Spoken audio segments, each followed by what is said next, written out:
Welcome back to Binging the Force, a Star Wars rewatch party. Michael, as always, coming back to you. And with us this week are returning Jefferson Hello.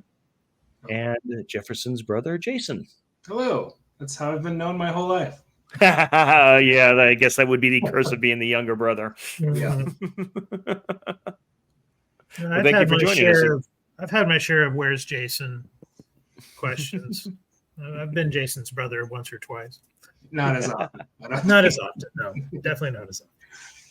So we had to jump into it pretty quickly last week because we had so much ground to cover with episodes 1 and 2 of the Acolyte. What kind of any new, cool, nerdy, geeky stuff kind of going on? In your lives?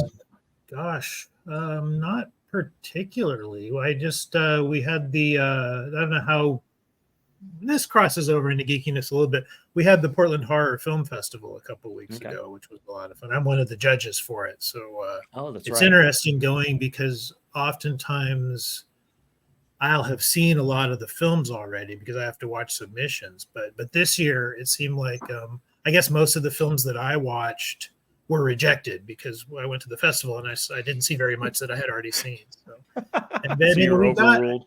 Yeah, I don't recall. Well, no. See, so we get logged into a system that has all the submissions for the festival, and we just kind of pick more or less at random which ones we're going to watch. I think it was over 400 submissions this year, so none of us would have been able to watch all of them. And the purpose, the judging panel, our purpose is to winnow it down for the festival organizers so that they can, because they don't have time to watch 400 submissions either. No one has time to watch 400 submissions, yeah. Yeah, it wasn't so much that my recommendations got rejected. It was that all the movies that I watched ended up not getting recommended by anybody. And I'm among the judge panel, I'm kind of known for being the harshest critic. I'm very picky and very very picky about I very rarely like anything. I'm kind of shocking. Yes, well, yeah. How about you, Jason? The only thing, House of Dragons premiered. That's the only other super nerdy thing that I can think of. That I've kind of been holding off for a couple of days. I know I need to jump into it. I know if I don't, I'll start getting spoiled. But my inclination is to want to wait and watch it as a whole season. But I know if I do that, I follow pop culture too closely, I will get absolutely ruined and spoiled if I do that. So yeah, I'm in a position where I'm more likely to have an hour at a time than 7 hours at one time. You know what I mean? Yeah. So I do tend to kind of watch them. And then -1 came out onto Disney or onto HBO Max. Yep. It's phenomenal. It's probably... And that I have sitting there waiting for me and my daughter to watch it. Yeah. It's absolutely one of the best Godzilla things that Toho has ever put out. And it may possibly be the best Godzilla movie that's ever been put out. I've heard that many times. Yeah, it was made for $7 with off-the-shelf software, and it's just absolutely phenomenal. Everybody should watch that, even if they're a fan or not, because of just seeing what they could do with how little they had on that.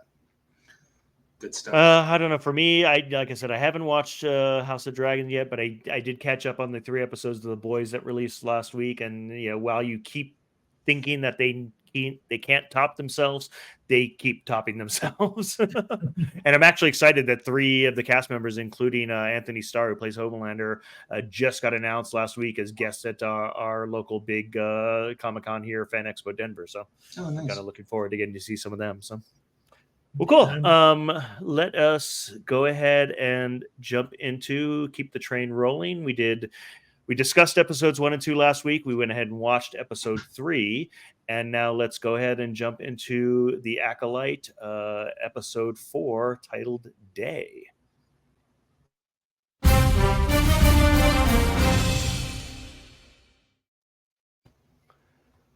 Okay.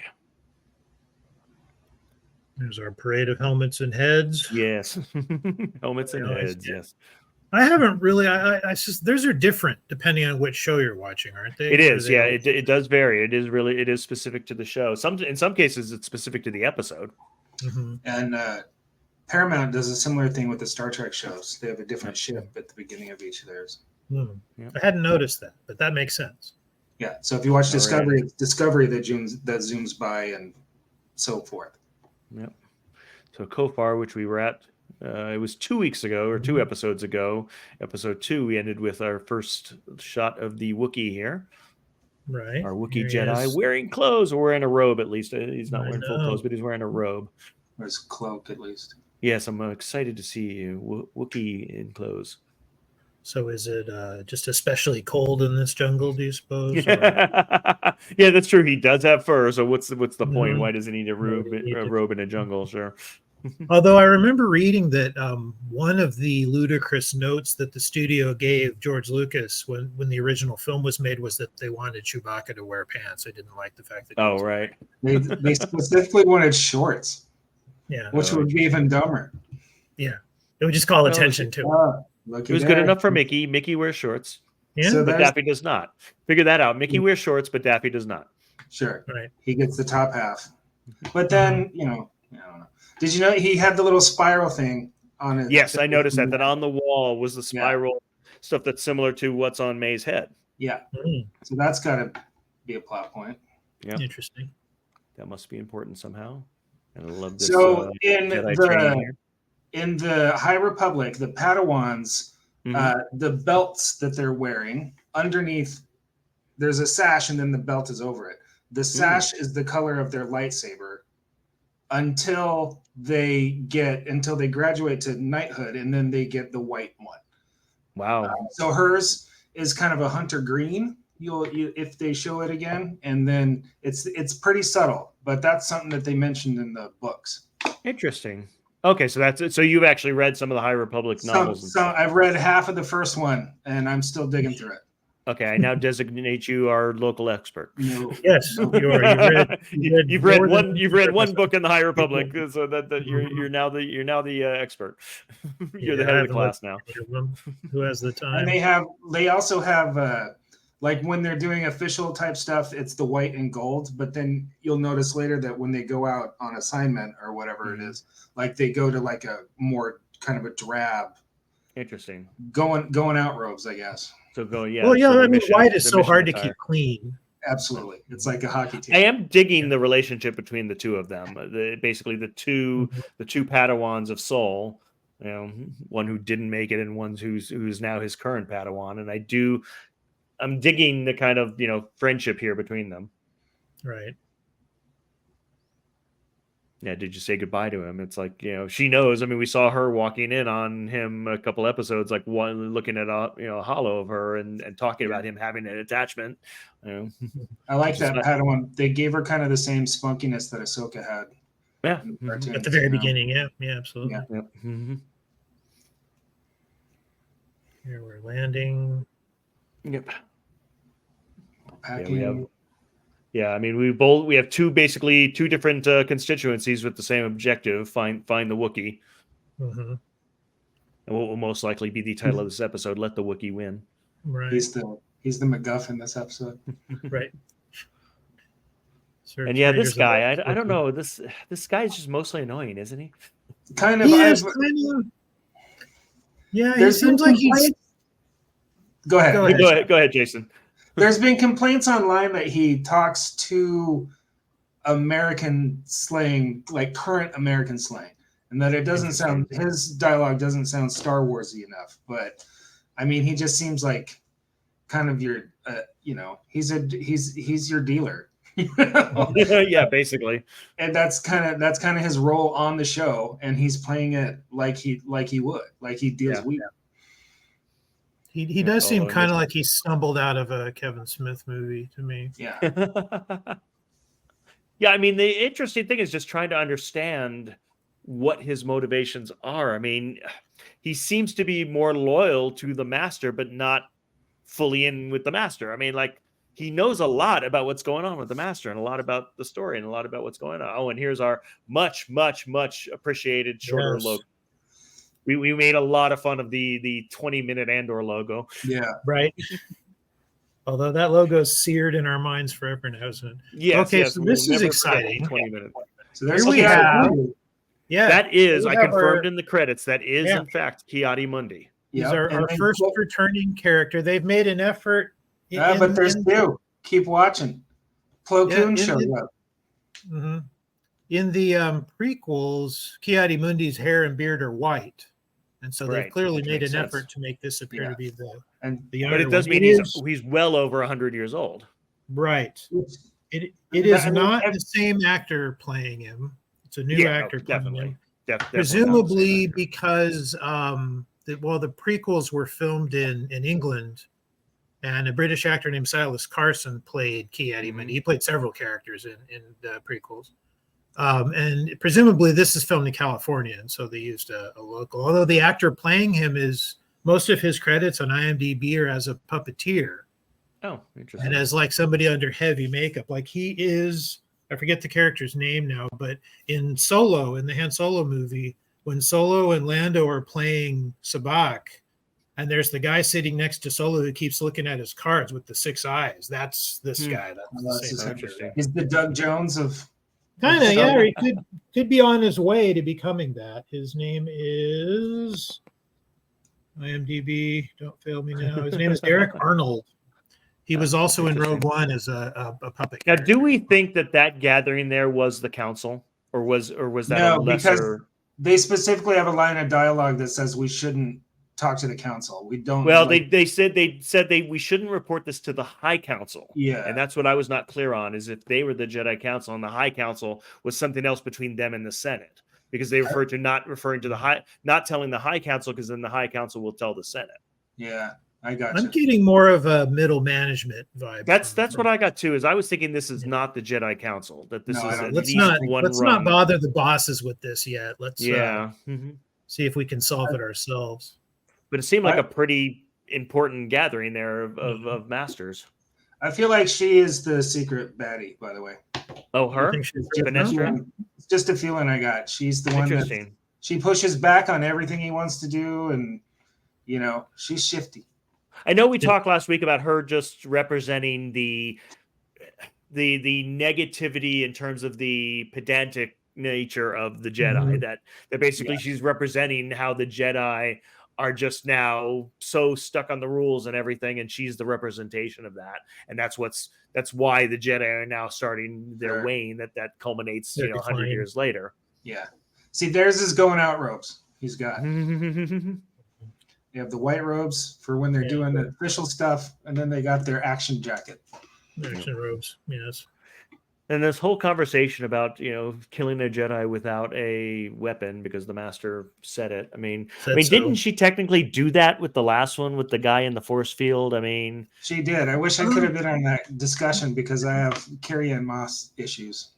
Oh yeah, we all have Carrie-Anne Moss issues. She did.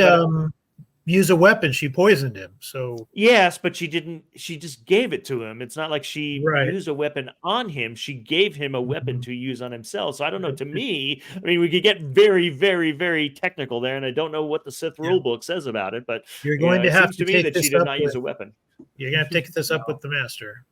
Yeah, I'm not interested in doing that. Whatever the DM says. Yes, exactly.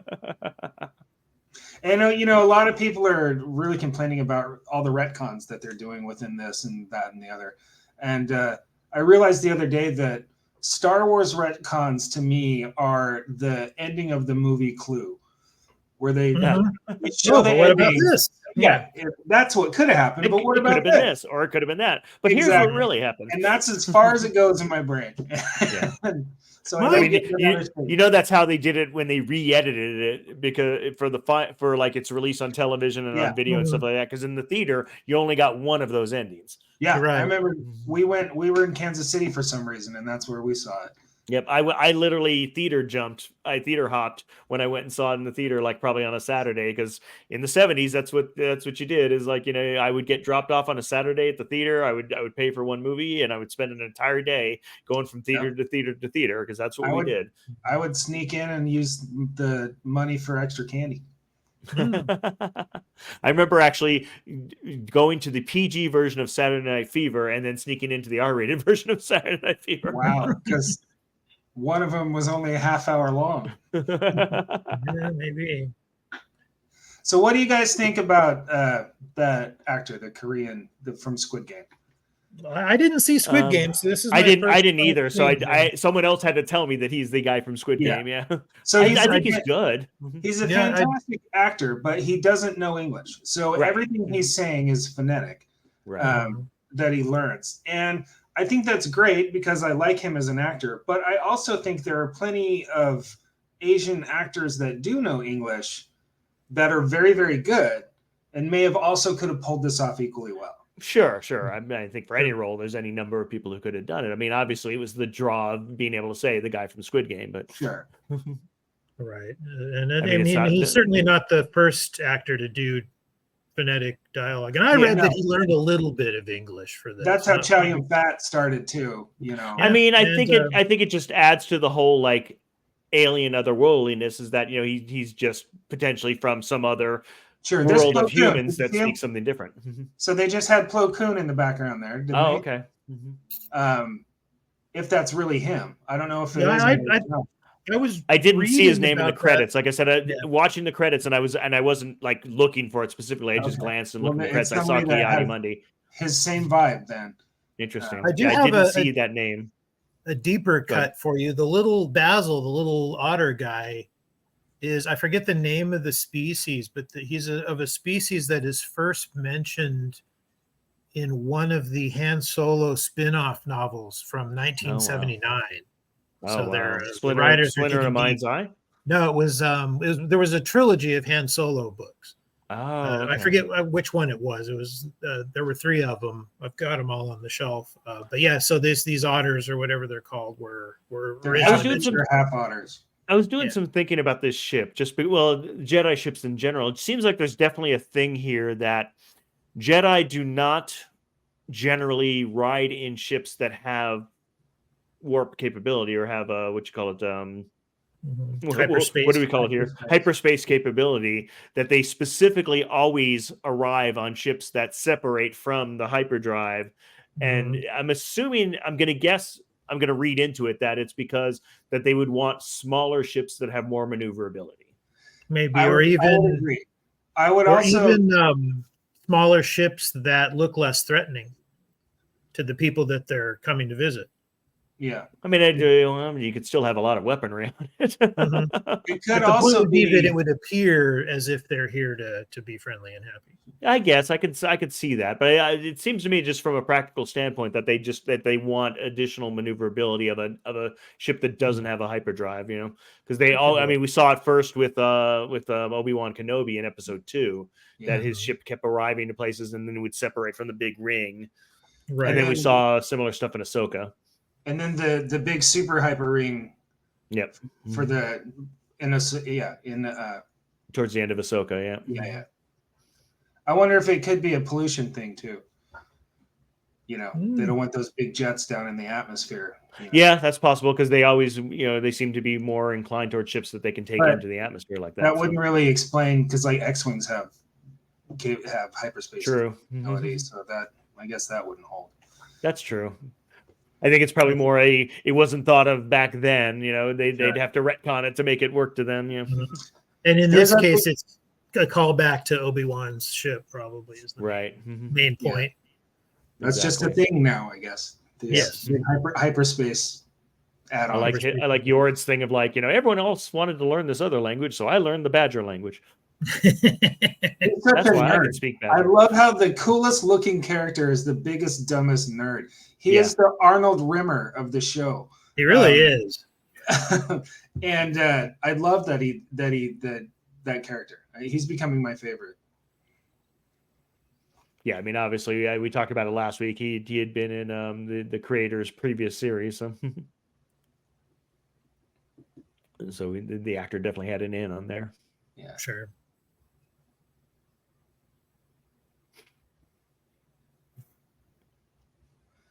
I like how he's also equally annoyed with his little otter friend as everyone else.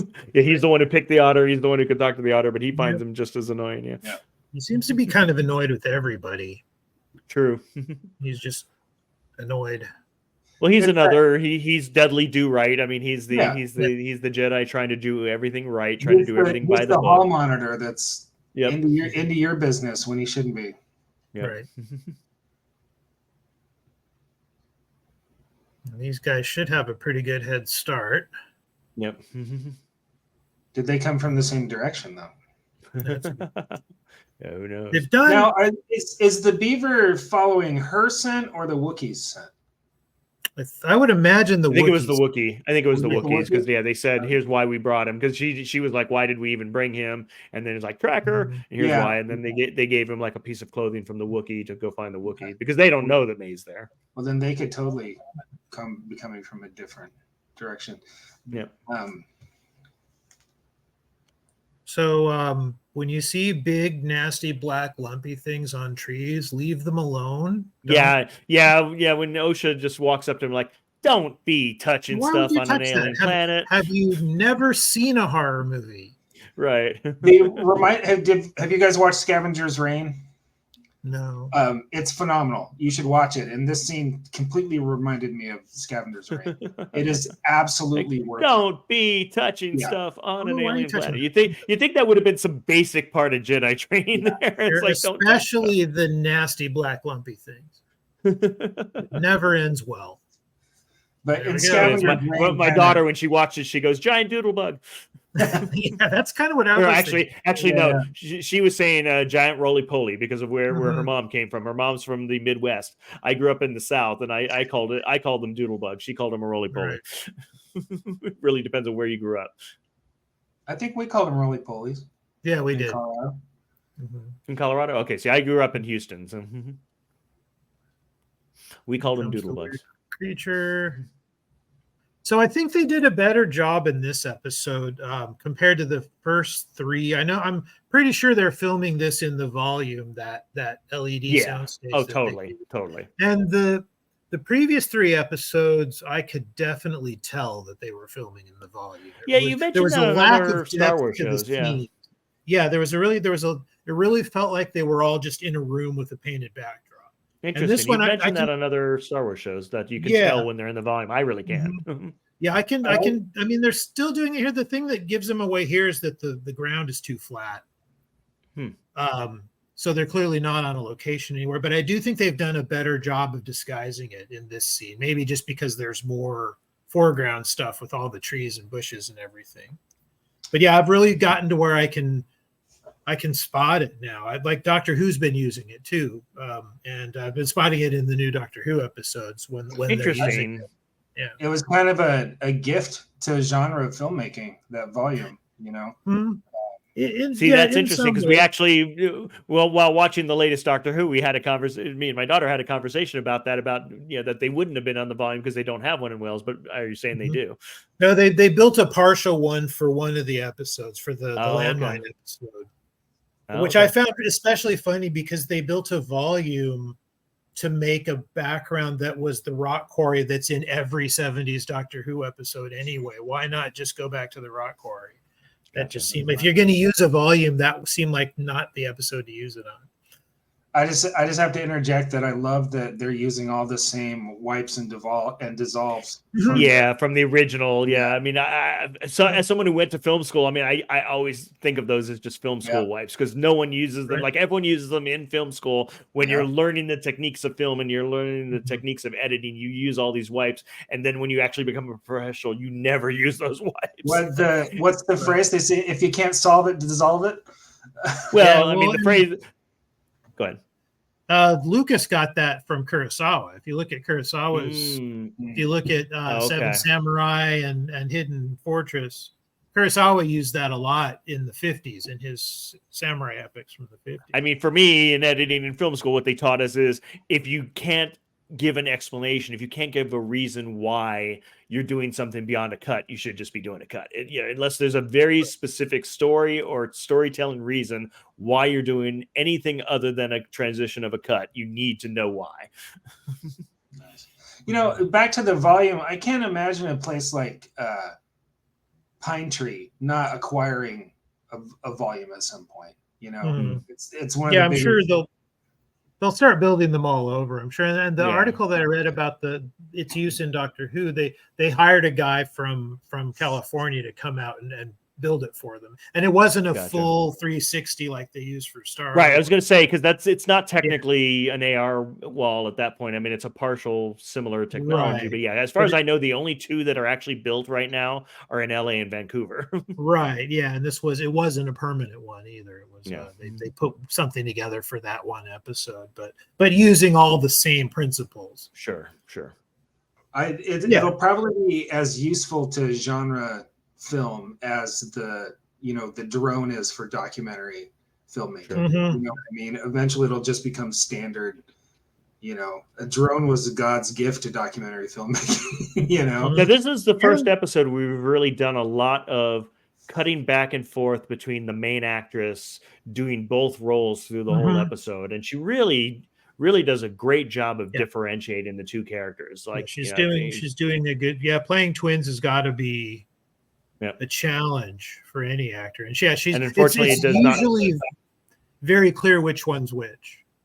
And unfortunately, it does not mean that you get two paychecks. You still just get paid once. Yeah, I know. I always wondered that about Tatiana Maslany and you still just get the one. She should have got like 8 paychecks for that show, but I'm guessing. And now Chris, they're doing a sequel with Kristen.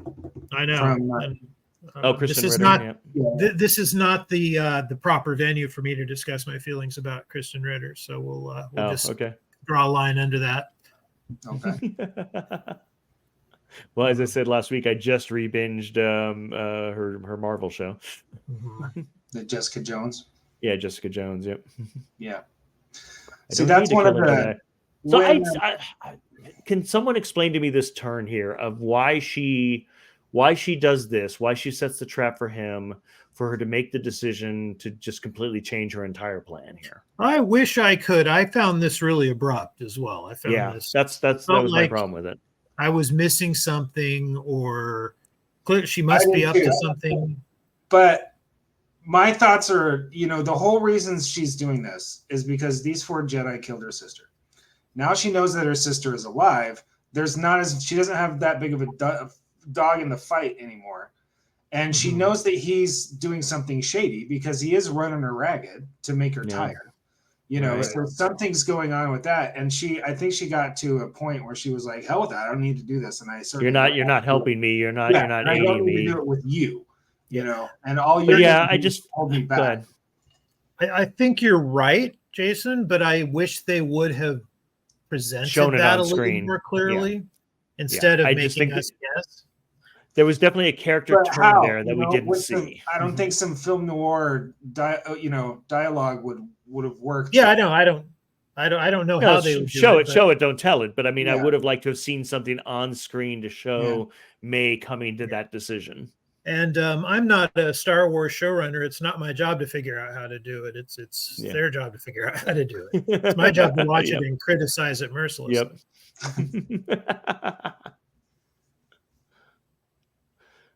So she's telling Soul she is starting to feel Jedi feelings again, but it's May who's doing that. So is that a good or a bad thing? Is May being back a good thing to making her feel more about the Force, or a bad thing that it's attachment?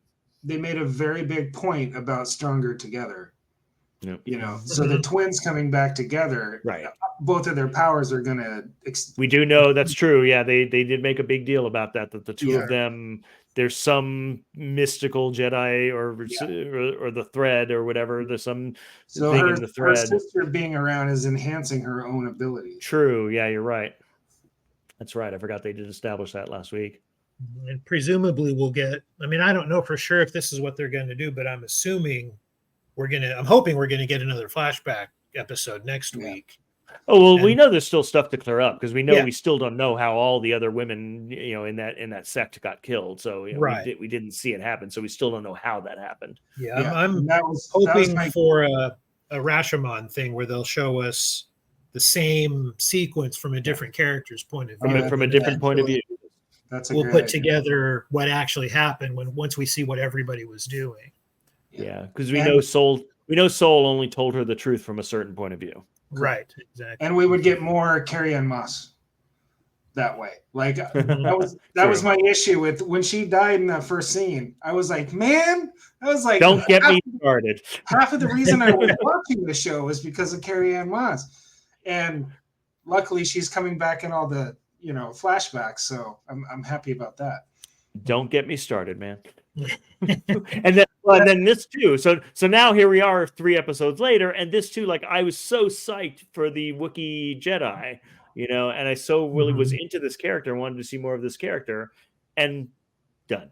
Well, let's remember the Carrie Ann Moss lesson, though. We might not be done with him after all. That's he's just looking pretty darn dead. Well, yeah, but I mean, we're going to have more flashbacks, and he should be in. Well, yes, but I want more of him moving forward. Right. Well, you're not going to get that. That looked pretty definitive. Yeah, that looked pretty definitive. Slash from a lightsaber to the chest, and he's just slumped in the chair, dead. When I built my lightsaber at Galaxy Edge, I chose the Wookiee model.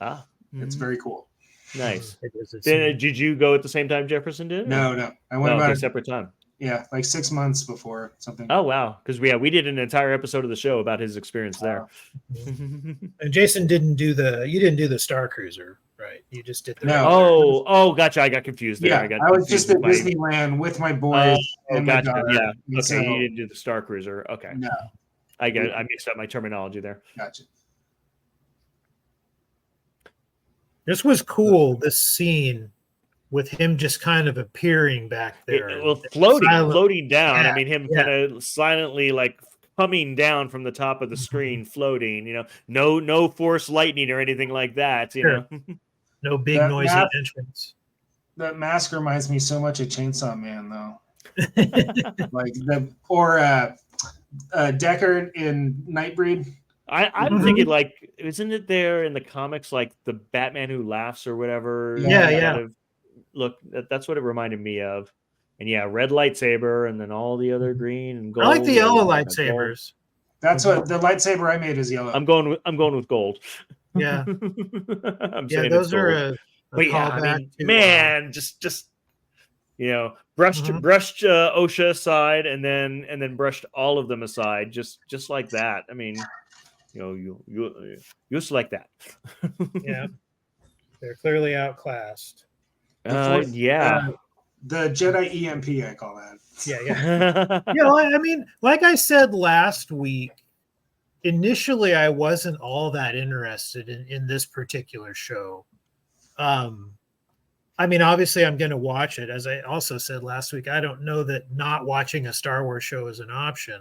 Right. But this one didn't overly grab me. But as we get more into it, I'm getting more interested in what's going on.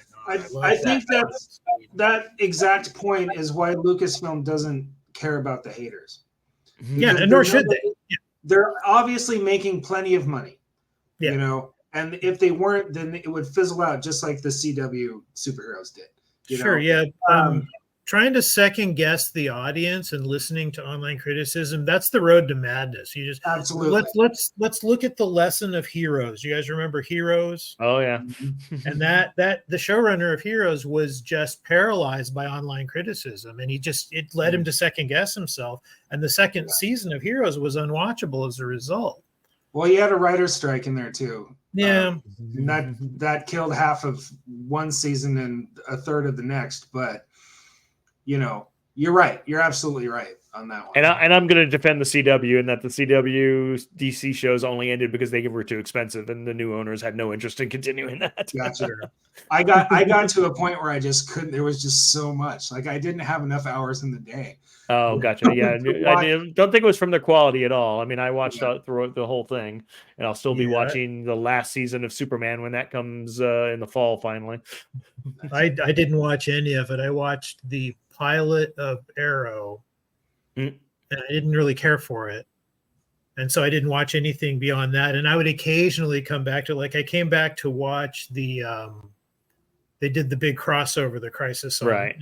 And I watched a couple of those, and I really didn't care for those either. And so at that point, I mean, that was like several seasons of television in. If you hadn't watched any of that, none of it was going to make any sense to you at that point. Well, they keep my problem. The reason I tuned in is because one of my all-time favorite DC characters is Jonah Hex, and they had Jonah Hex in that, but they keep doing him dirty. They never get him right when he's on screen. Actually, he appeared a bunch of times on the series that he was on. He appeared a bunch of times and actually did pretty well with him.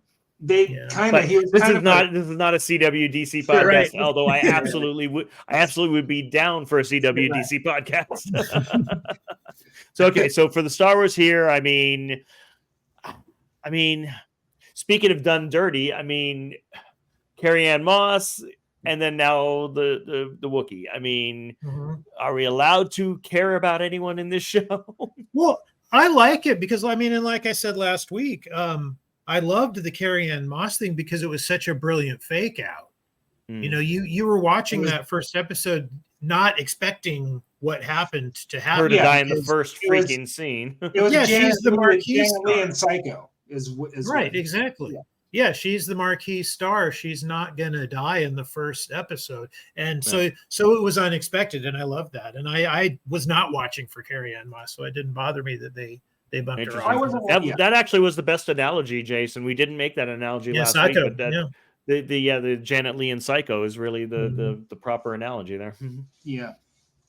Because the whole movie was advertised as Janet Leigh as the star because she was above the title. She was above the only title. one Yeah. above the title. It said Janet Leigh Psycho, and she dies in the just like this in the first 15 minutes. Yep. Or the other example. I mean, I'm still there. I mean, I'm gonna say it till I die. I mean, it's all about Jedi action for me, and we're getting Jedi action. I mean, I'm hoping we're not done with that battle of him just pushing them all back. I don't think we're done there. So I'm really with bated breath for next week about how we start up. And hopefully we start up right at that same moment. I'm going to counter that. I kind of hope we don't. I'd love another flashback episode and make us wait to see what happens with the current. I mean, that wouldn't be out of pattern with what they're doing here. Exactly. All the characters are in the same place, so we can't. You can't switch over to what are these guys doing? So it would have to be a flashback.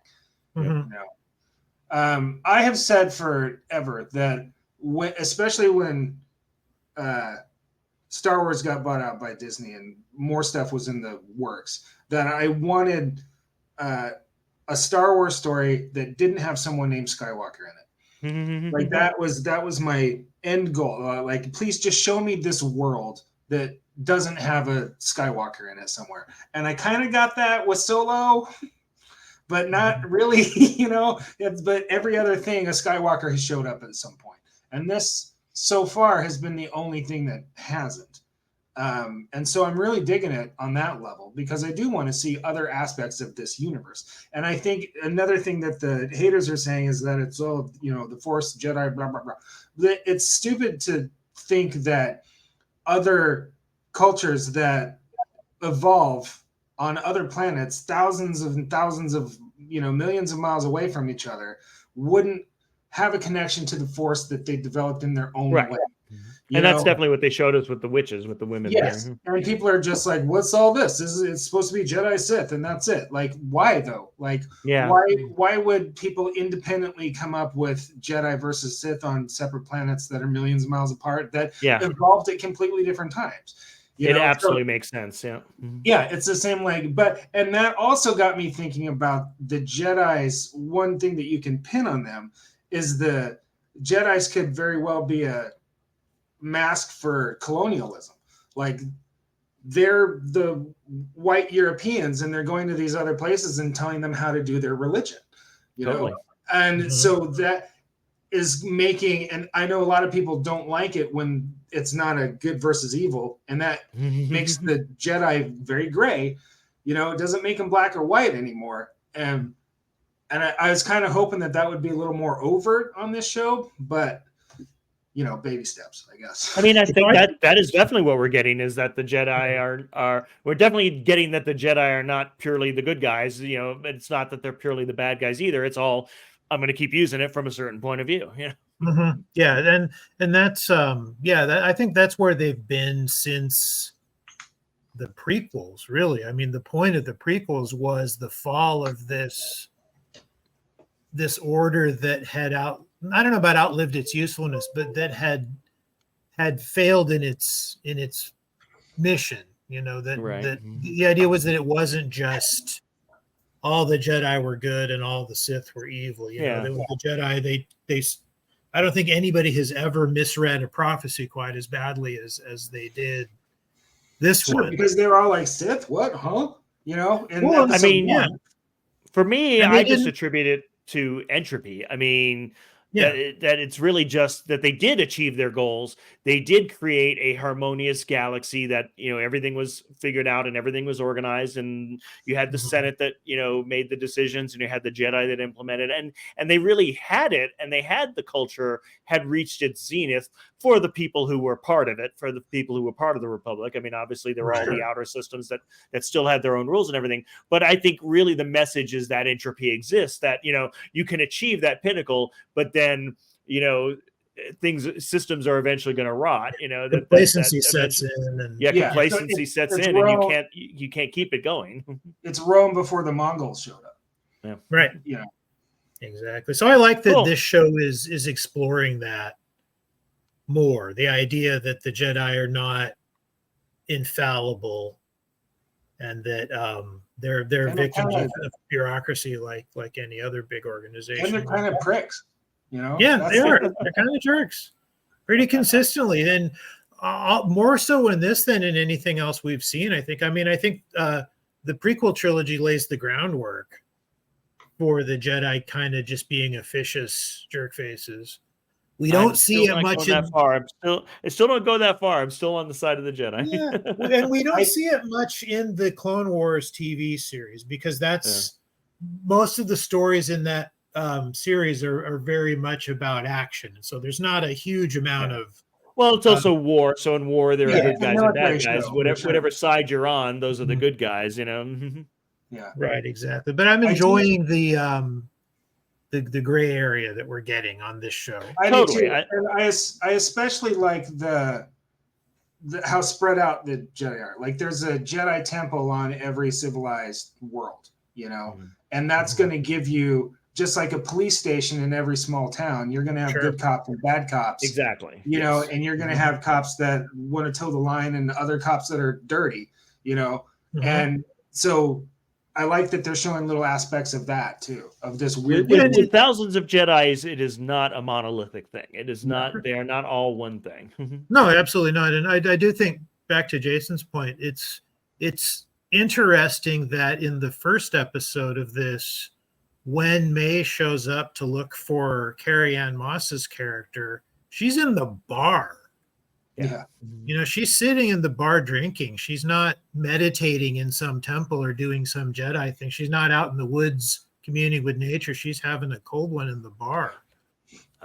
Are you saying that's a bad thing? Because I totally see No. that as a good thing. That she's mingling with the regular folks. I mean, Mingling she's with she's part of the society there. She's not so Mhm. separate and aloof. She's not like hanging out in the temple and then just like swooping in when there's like a right to be wrong, a wrong to be right, and you know, that kind of thing. Right. She is part of the society. She's part of the culture. You know. Yeah. It also And could be that it's she different. doesn't have anything to do, that she's bored and she's sitting in a Right. bar because there's nothing else to do. See, I'm totally going to take the 180-degree opposite tack. I'm saying it is community policing. It is the good policing. Okay. It is policing your neighborhood by knowing the people and knowing your environment and being part of the culture there. The broken window theory that New York had for a while. Mhm. Well, no matter what, we still love it. It's still Star Wars. It's still good stuff. Let's see. Maybe just check, because we did have some people watching live. We don't have any questions. Okay. We'll go ahead and get going then. And the one thing I wanted to bring up is that the benefit of watching live is that you do actually get to watch the episode with us when we put it out after the fact on YouTube. And you know that we have to take out the live video because YouTube won't allow us to put that on there, so we have to replace it with still images. If you do want to watch the episode with us, you do have to watch us either on Facebook or Twitch. And right now, it's watching us on the RMFF page. I would love to get people watching us live on the Binging the Force page. And with new rules that Facebook just put in, we can only do that if we have at least 100 followers on the Binging the Force page. So I would love it if you know anyone's watching this or anyone's listening to us or anyone who is out there and likes us, you know, please go to facebook.com/Binging the Force and go ahead and follow our page, because then we'd be able to go live to Facebook again. We can't do that currently. So thanks for joining us again, Jefferson. Thank you for joining us for the first time, Jason. I hope you had a good time, and I hope we get you better. Yep. And then we'll continue this on next week with episode 5, whatever that will be. And thank you for joining us on Binging the Force. See you all next time.